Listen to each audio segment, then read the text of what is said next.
You're mentioning some of the things that you're passionate about, like some of the things you would want to change, the things that you see issues in.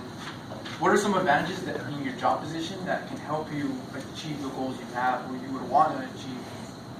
Right.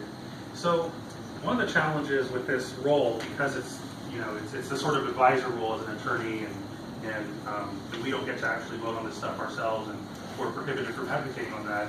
It's a very limited role in actually shaping the actual policy outcome, but we actually do have an ability to shape it, but it's a much more limited one.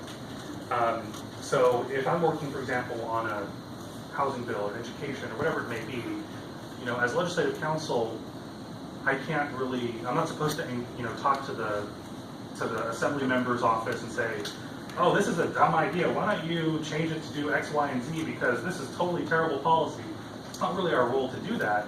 So instead, if I were to, read the bill or read the proposal that they would like to see as a bill, the conversation would have to actually be more oriented towards, well, this is what you're trying to achieve, and have you thought about these considerations?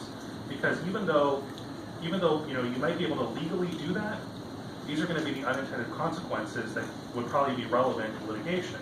So why don't you think about these things, and I would recommend this as a potential alternative. And so you have to be much more restrained. And sometimes I think some of our clients in the Capitol don't understand that, and I will raise issues to them and say, oh yeah, I was reading the proposal that you want to see as amendments, but there's this issue, this issue, this issue. You really need to consider that because it's going to create a legal challenge. And then they want to argue with me like, no, that's totally wrong, as if I'm raising that because they think that I actually have a different substantive policy perspective. Like, no, that's not my role. That's not what I'm telling you. Your bill just had all these legal issues. Why don't you fix them?